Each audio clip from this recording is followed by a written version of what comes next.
Moi, si le président me le permet, je veux brièvement dire ce que j'avais dit à Boisbouvier.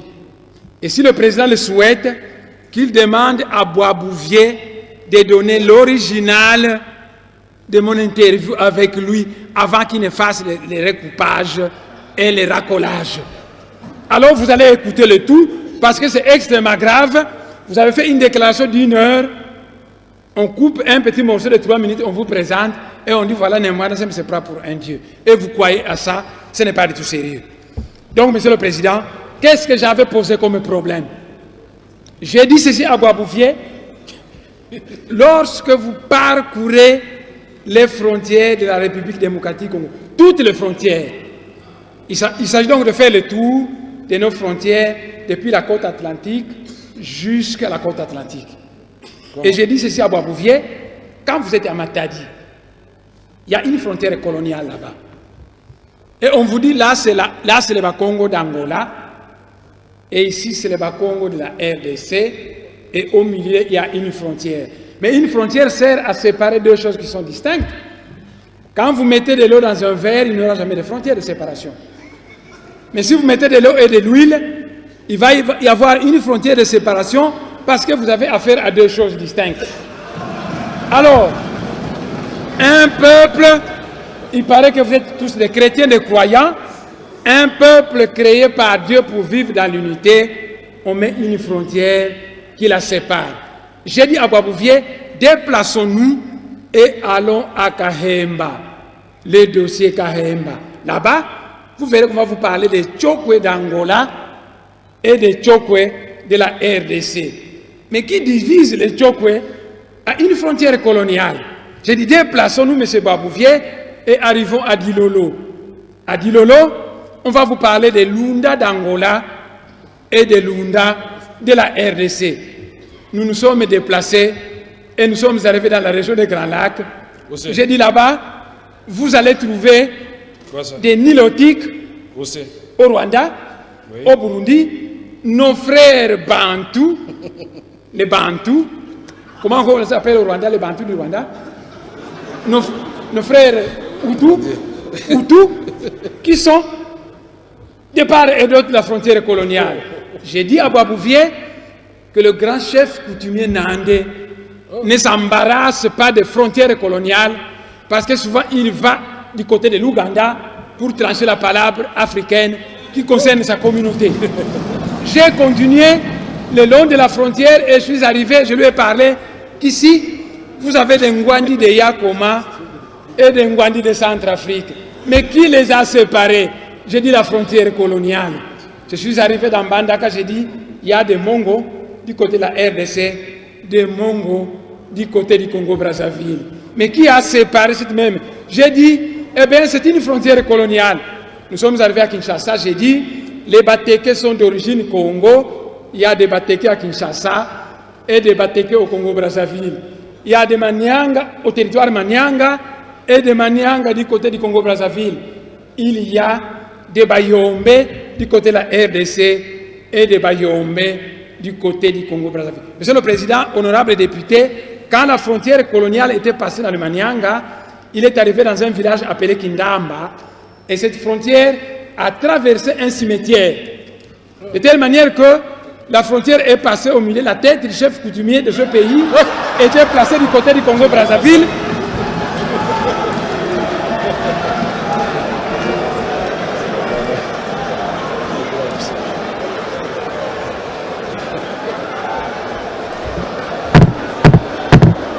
Allez-y. Monsieur le Président,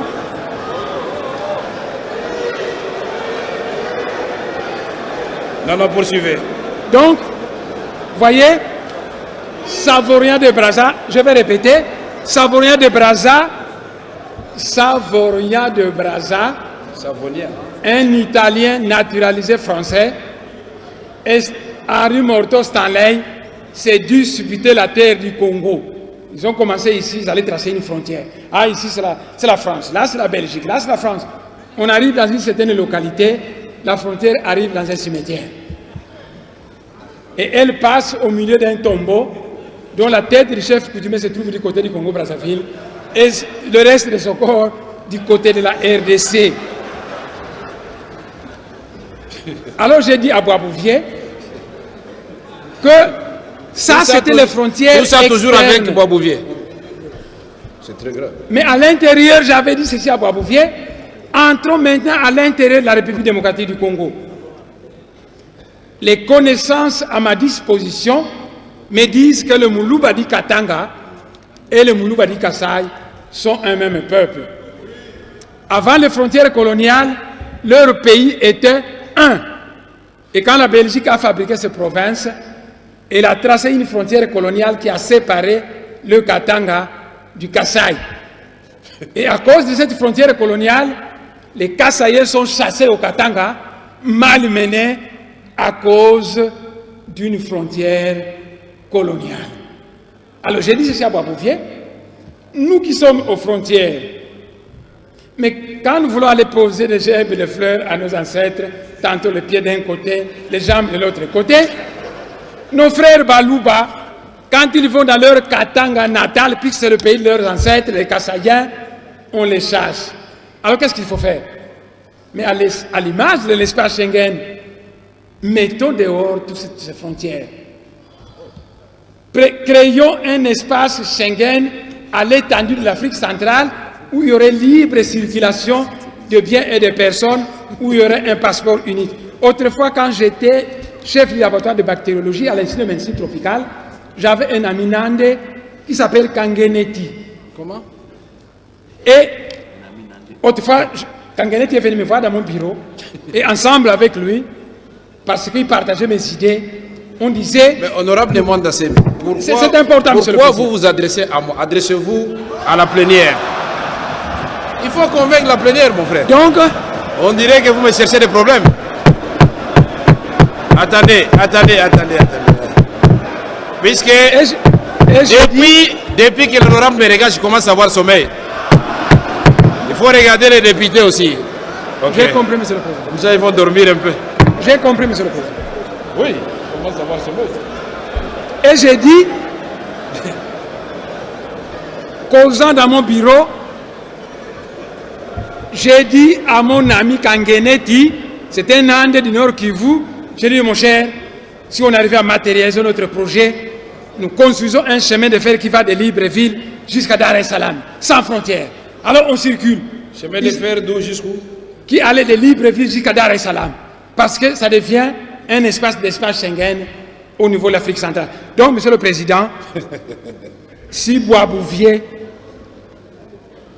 n'a pas fait de montage, ce que j'avais fait à cette conférence devait pouvoir intéresser tout le monde. Monsieur le Président, il y a un article que j'oublie, je crois l'article 120 quelque chose, on n'aura qu'à chercher, qui dit que la République démocratique du Congo, dans le cadre de l'Union africaine, est capable de céder une partie d'eux. Donc d'un côté, on vante l'espace Schengen, quand on dit mettre tout ça en application en Afrique centrale, on trouve qu'il y a un problème, ce n'est pas du tout sérieux. Monsieur le Président de l'Assemblée nationale, honorables députés, mesdames, messieurs, allez au Kasaï, au Bandundu, à l'Équateur, à l'Oriental, en Ituri, au Congo central, au Kivu, au Katanga, au Maniema, et vous allez le constater que la population est soumise à des tracasseries policières de toutes sortes, dues au mauvais salaire des policiers et des militaires qui sont abandonnés à leur triste sort. L'État a des droits et des devoirs, et un État qui ne remplit pas ses devoirs vis-à-vis de sa population perd ses droits devant celle-ci, ayant perdu la confiance du peuple. Partout au Congo central, au Bandundu, au Kasaï, dans l'Équateur, dans l'Oriental, au Kivu, la police, les FARDC, la DEMIAP, la DGM, la NER, les hommes de parquet et les magistrats, tous convoquent les citoyens congolais. Tous jugent, tous imposent des amendes exorbitantes sans quittance, tous arrachent des chèvres, voire même des femmes de trouille, parce que l'État est moribond. Dans ce pays, notre État est devenu un cadavre qui respire encore. Et c'est dans cette ambiance... Honorable Néman Dansem, vous êtes membre d'une institution, député, et vous dites que l'État c'est un cadavre qui respire encore. Je retire la parole. Retirez ça rapidement. Je retire la parole. Voilà. C'est dans cette ambiance d'absence généralisée de l'État que Bundula Congo a été amené à mettre sur pied un panel de médiation conforme à la tradition Congo, lequel panel a été fortement apprécié par la population du Bas-Congo qui s'est prise en charge. C'est ce panel, et ça se faisait gratuitement. Ce qui faisait que les citoyens commençaient à fuir là où on leur demandait 100 000 francs. Et c'est ce panel de médiation qu'on appelle abusivement tribunaux pour incriminer Bundula Congo. Mais pourquoi le régime en place ne massacre pas les agents de la police, des FARDC, de la NER, de la DENIAP, de la DGM, qui convoquent, qui jugent, qui imposent des amendes sans quittance, qui arrachent des chèvres et des femmes de trouille? En quoi Bundula Congo a commis plus de fautes que ces agents de l'État abandonnés à leur triste sort? En février 2007, alors qu'il a été prévu une journée morte de protestation contre la corruption, le régime en place a fabriqué de toutes pièces un montage selon lequel Bundula Congo est de connivence avec Jean-Pierre Bemba, le FLEC et les ninjas du pasteur Ntoumi pour une sécession du Congo central. Comment Jean-Pierre Bemba, qui est un fervent défenseur de l'unité nationale, peut-il aller soutenir une prétendue sécession du Congo central? Comment Jean-Pierre Bemba, qui est un fervent défenseur de l'unité nationale, peut-il aller soutenir une sécession du Congo central? Aujourd'hui, dans le journal Interprète numéro 783, le président Sassou Nguesso a dit qu'il est archi faux de prétendre que les ninjas de Pasteur Ntoumi sont avec Bundula Congo. Lisez le journal. Quel journal? C'est l'Interprète numéro 783. Monsieur le Président, je vais vous l'amener, puisque je l'ai. Demain, je vous l'amènerai. Donc, la prétendue collaboration de Bundula Congo avec le FLEC et les ninjas n'est qu'un montage fabriqué de toutes pièces par le régime en place à Kinshasa afin de s'attirer la sympathie de l'Angola et du Congo-Brazzaville au massacre de Bakongo du Congo-Brazzaville. Je vais m'arrêter un tout petit peu pour expliciter. Vous savez qu'il y a des Bakongo en Angola, il y a des Bakongo au Congo-Brazzaville, et le président Dos Santos a des amis Bakongo qui sont capables de dire nos frères en RDC sont massacrés, monsieur le président, il faut intervenir. Le président s'assoit à Brazzaville, a aussi des amis Bakongo qui peuvent l'influencer en disant mais président, nos frères de l'autre côté sont massacrés. Et l'intervention du président Sassou avec le président Dos Santos risque alors, pour les emballer, on tente de les manipuler en disant que le FLEC, c'est là qui demande l'indépendance du Cabinda, et avec Bundula Congo, ça va susciter la colère du président Dos Santos, et on dit les ninjas, et le... Monsieur le Président, honorable député, toute la presse ici présente a toujours appelé Bundula Congo le mouvement politico-religieux. Le FLEC, c'est un mouvement armé qui autrefois était soutenu par la France. Ce n'est un secret pour personne pour les raisons de pétrole. Nzita, le patron du FLEC, c'est souvent à Paris qu'il restait, bien choyé là-bas. Ils ont des armes. Les ninjas de Pasteur Ntoumi, mais c'est un mouvement armé. Nous, on n'a pas des armes. Quand nous arrivons à arracher les armes, on téléphone les autorités, on remet ces armes. En quoi la collaboration entre Bunduria Congo et ces deux mouvements armés consiste-t-il? Le chapitre 1, ça c'est la longue introduction. Mais le ministre de l'Intérieur a parlé pendant 4 heures honorable. du temps. Honorable, ça c'était quoi? C'était quoi? C'est l'introduction. Maintenant, nous avons 3 chapitres qui sont plus brefs. L'introduction à mon discours.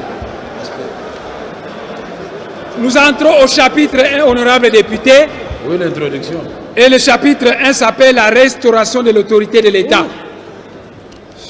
Monsieur le Président de l'Assemblée nationale, honorables députés, mesdames, messieurs, la sagesse Congo enseigne que Mvoilangani, Kamanisanga Mvoilanganiko, ce qui veut dire qu'on ne met jamais fin au désordre en agissant par le désordre.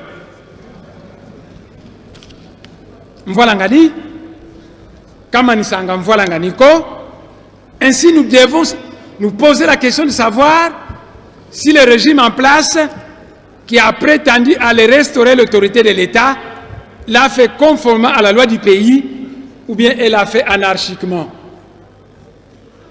Nous devons nous poser la question de savoir si dans son opération de la prétendue restauration de l'autorité de l'État, le régime en place a respecté ces 2 principes juridiques selon lesquels l'infraction est individuelle. Ensuite, le principe de la présomption d'innocence. Au lieu d'arrêter les responsables de l'infraction et de les déférer devant les juridictions compétentes, le régime en place a transgressé la loi du pays en allant causer des milliers de fois plus de morts et de destructions méchantes de maisons que celles qu'il prétend reprocher à ses accusés. Le régime en place a prétendu qu'elle est allée au Congo central pour aller restaurer l'autorité de l'État qui serait bafouée par Bunduria Congo. Et pourtant, pendant que l'infraction est individuelle, arrivé sur les lieux, le régime en place a donné l'ordre aux militaires d'utiliser des bombes incendiaires, des roquettes, des canons contre des civils non armés indistinctement, donc contre des catholiques, contre des protestants, contre les kimbanguistes et contre les gens de Bunduria Congo, ce qui constitue un crime contre l'humanité conformément au statut de Rome de la Cour pénale internationale. Le régime en place a prétendu qu'elle est allée au Congo central pour restaurer l'autorité de l'État qui serait bafouée par Bunduria Congo et pourtant arrivé sur place des maisons de catholiques, des maisons de protestants, des maisons de musulmans et de Bena Congo, c'est-à-dire les adeptes de Bunduria Congo, des maisons de kimbanguistes ont été détruites indistinctement par l'armée gouvernementale. Le couvent des sœurs de la mission Vaku a été attaqué par l'armée gouvernementale. La mission catholique Mbandakani a été pillée. Des maisons de pasteurs protestants pillées. Le régime en place est ainsi responsable des pillages, des viols, des vols et des destructions de maisons qui ont été commis partout à Luozi, à Mbanza Boulou, à Kinsemi, à Kingila, à Lufuku, à Kingimbi, à Yunga, à Musinda, à Mbandakani, à Kibunzi, à Kinkenge, à Sumbi, à Nsekembanza, à Lemba, à Tchela, à Kwakwa, à Matadi, à Mwanda, où on a prétendu qu'on n'a rien fait. La parcelle de Mbutambenza a été bombardée, ou là où se trouvait le Zikwa de Bunduria Congo, à Boma, à Lufu, à Kisonga, à Songololo, à Mativa, à Kisantu, etc., qui sont des villages, des centres et des villes indistinctement habitées par des catholiques, des protestants et des Bena Congo. Des enlèvements Des arrestations suivies de tortures atroces et d'exécutions sommaires se poursuivent partout à travers tout le Congo central. Au village Bukaka, secteur Kinkenge, territoire de Luozi, il n'y a pas un Zikwa de Bunduria Congo. Mais les protestants et les catholiques de ce village, ayant appris les crimes commis par l'armée à Luozi, eh bien, ils sont allés se réfugier dans l'église protestante. C'est le village Bukaka, secteur Kinkenge, territoire de Luozi. Ils se réfugient dans l'église protestante et quand l'armée qui est allée restaurer l'autorité de l'État est arrivée, il a bombardé l'église et tout le monde est mort. C'est le village Bukaka, secteur Kinkenge, dans le Manianga. J'espère que vous avez les Dans presque tous les villages du Congo central, des maisons des adeptes de Bunduria Congo sont en train d'être détruites systématiquement par l'armée. Voilà ce que le régime en place a restauré l'autorité de l'État. Des roquettes ont été tirées sur des lieux de culte, constituant ainsi un crime contre l'humanité conformément au statut de Rome de la Cour pénale internationale. Et les correspondances, l'Assemblée nationale a l'obligation d'aller vérifier, mais j'ai reçu des lettres manuscrites où on me parle de 103 morts en Bandakani, la fameuse mission catholique, de 37 morts à Lufuku, de 18 morts au village Kinanga. Tous ces morts ont été jetés dans la rivière Luala, sans compter les 80 morts de Luozi qui ont été jetés dans le fleuve. Si nous ajoutons à ce bilan partiel les morts des autres villages du territoire de Luozi et du territoire de Nsekembanza, alors on dépasse le millier de morts. Et jusqu'à présent, on a découvert 2 fosses communes, à Mbatasiala avec 16 corps et à Sumbi avec 36 corps. Les militaires du régime en place sont équipés de bombes, de canons, de mitraillettes et des arcs à flèches de fabrication industrielle, à part la machette Tramutina qu'ils portent parce qu'ils se disent, il paraît que les adeptes d'Abunda, comme certains adeptes, sont invulnérables aux balles. Quand cela arrive, alors il faut les achever à l'aide d'eux. Ainsi, à Kisantu, après avoir mutilé et dépecé 2 personnes, ils les ont enfermés dans des sacs et ont jeté ces sacs dans la rivière Inkisi. Le régime en place a donc utilisé des militaires vêtus en tenue de policiers qui ont la pratique des kata-kata dans leur tradition ancestrale. Pendant qu'on massacre ses frères et compatriotes injustement, le gouverneur Mbachi, au cours d'une interview en Sekembanza, lors du passage du ministre de l'Intérieur, a déclaré que les soldats qui massacrent les Bakongo font du bon travail. Ainsi, il demande au gouvernement central que ces soldats puissent rester le plus longtemps possible afin de poursuivre leur sale besogne. À l'hôtel Ledia, j'ai certains enregistrements de ce discours que le ministre faisait à l'Intérieur et le gouverneur. Je vais demander à mes cadres de me faire venir ce discours et je pourrai passer au président de l'Assemblée nationale. À l'hôtel Ledia, le gouverneur Mbachi a déclaré qu'il a sollicité l'intervention des militaires qui sont venus massacrer les Bakongo afin de faire capoter l'organisation de la table ronde du Congo central qui lui fait très peur, table ronde qui avait été décidée par l'Assemblée nationale et l'Assemblée provinciale. Le gouverneur Mbachi et le vice-gouverneur de Onkusu ont envoyé de l'argent et des armes à certains chefs de groupement et voyous afin de les pousser à s'attaquer aux adeptes de Bunduria Congo et de détruire leurs maisons.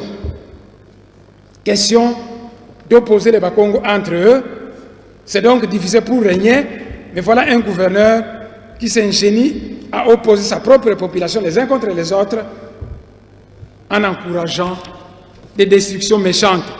M. Mbachi a promis de payer 25 000 francs à toute personne qui voudra bien indiquer la maison d'un adepte de Bunduria Congo afin de faciliter l'assassinat de cet adepte et la destruction de sa maison.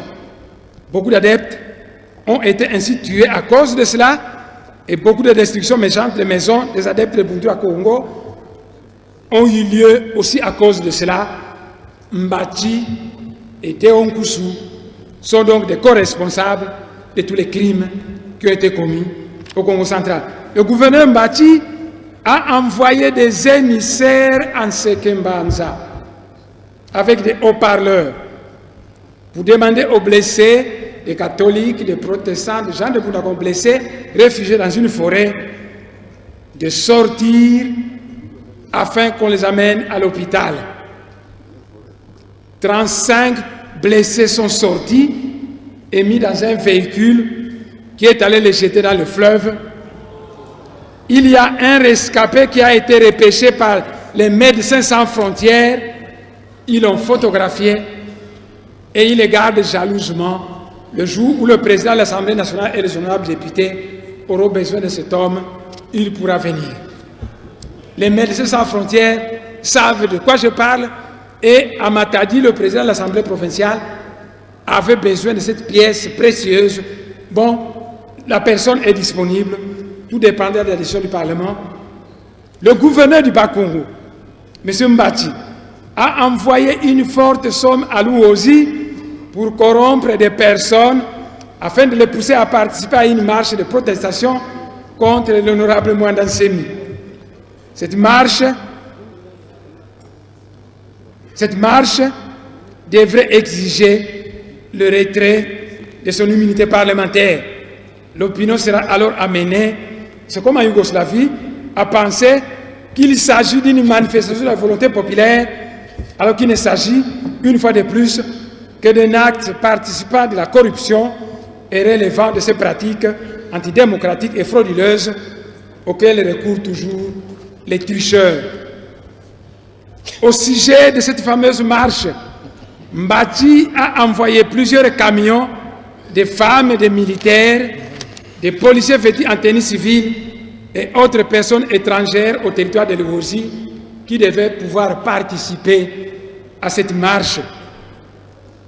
Tous ces massacres et ces destructions méchantes de maisons ont produit un désastre qui a amené le ministre de l'Intérieur de jeter la responsabilité sur Mbati et de Nkusu, tandis que Mbati a jeté la responsabilité sur le gouvernement central.